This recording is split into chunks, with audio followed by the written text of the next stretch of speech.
안녕하세요. 물된 동산 책 속 진주입니다. 오늘 함께 나눌 책은 송기령님께서 쓰신 그냥 하지 말라라는 책 한 권입니다. 이 책을 쓰신 저자는 현재 바이브 컴퍼니 구 다음 소프트 부사장님이고 소셜 빅데이터에서 인간의 마음을 읽고 해석하는 일을 20년째 하고 계십니다.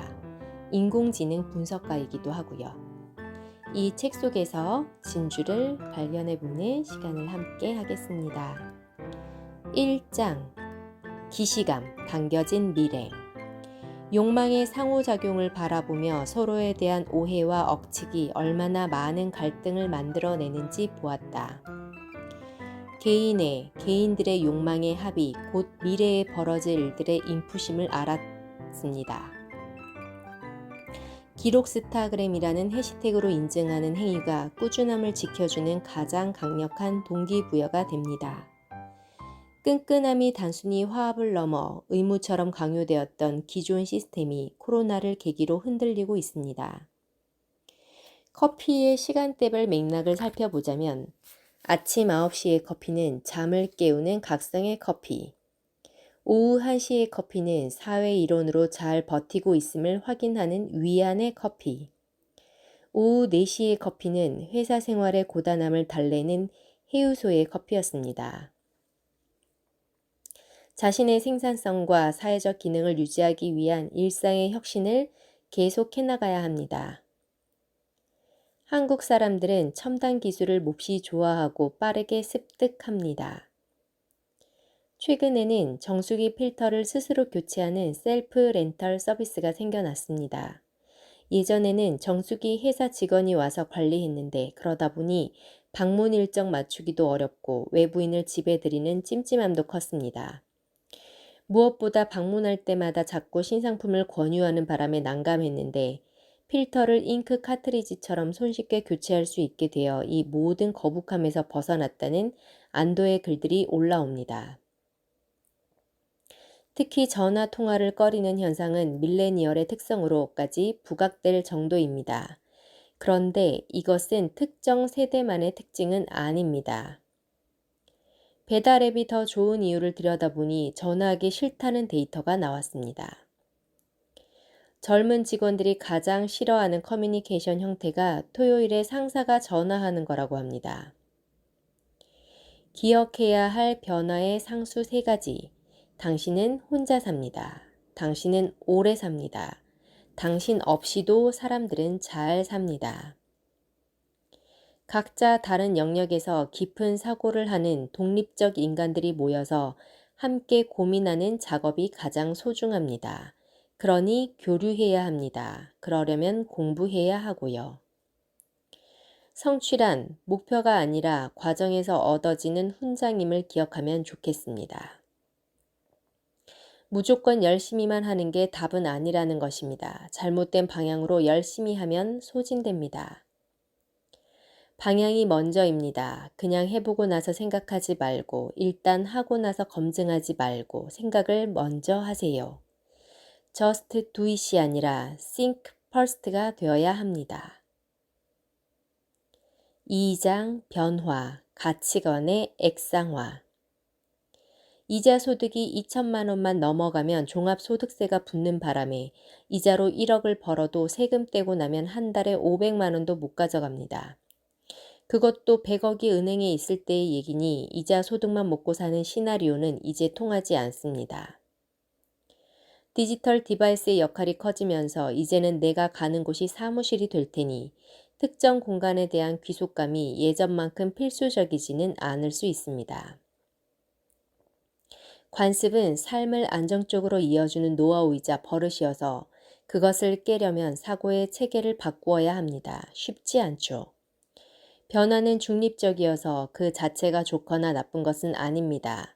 내가 준비를 해놨으면 기회가 되고 그렇지 않으면 위기가 될 뿐입니다.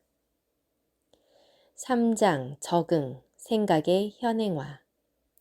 적응하는 사람과 그렇지 못하는 사람 사이에 격차가 만들어집니다. 우리 삶을 윤택하게 하는 기술이 사람을 죽이는 기술에서 출발한 경우가 허다합니다. 전쟁을 통해 문명이 발달하다니 인류사의 커다란 아이러니입니다. 정말 훌륭한 사람은 어려운 얘기를 쉽게 하는 사람이에요. 그리고 정말 나쁜 사람은 쉬운 얘기를 어렵게 합니다.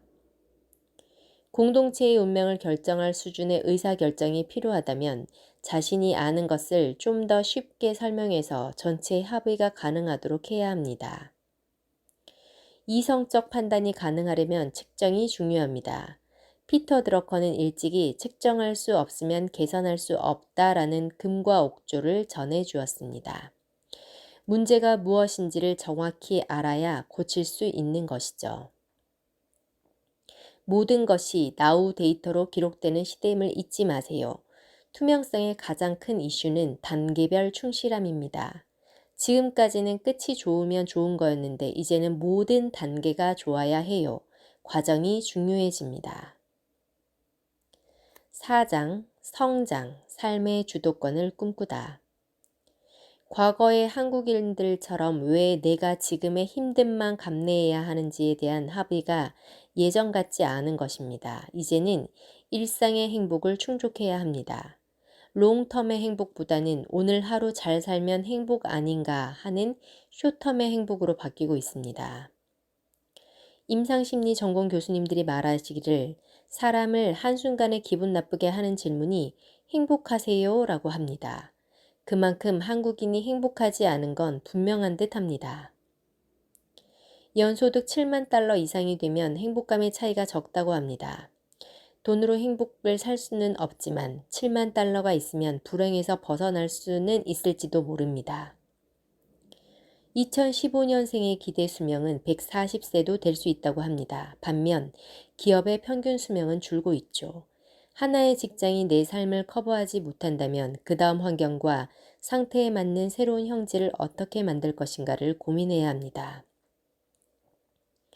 바야흐로 사람이 상품이 되는 시대입니다. 현대의 노동자들은 유형이건 무형이건 자신이 가진 무언가를 팝니다. 그렇다면 나에게 팔 게 있어야 하지 않겠습니까? 우리의 이슈는 대체 가능하지 않은 상태가 되는 것입니다. 그것이 내 것이 되겠죠. 플랫폼을 만들거나 장인이 되는 것, 즉 프로바이더가 되거나 크리에이터가 되거나 둘 중 하나입니다. 자동화 무인화 때문에 일반적인 업무는 인간이 낄 틈이 없으니 바쁘게 일하는 삶이 오히려 나의 훌륭함을 드러낸다는 것입니다.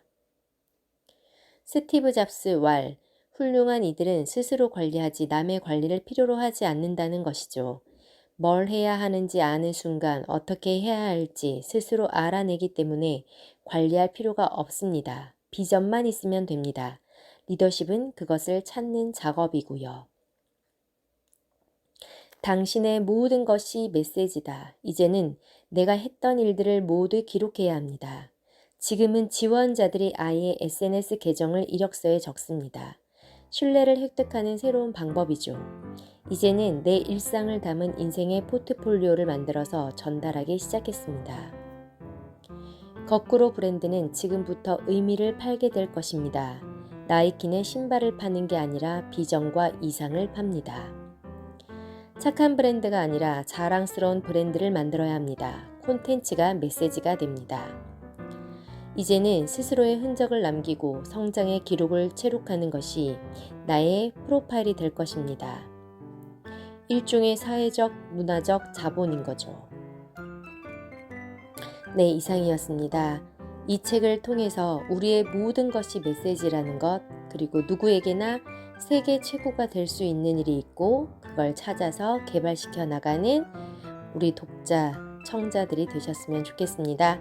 네, 오늘도 힘찬 하루 되세요. 감사합니다.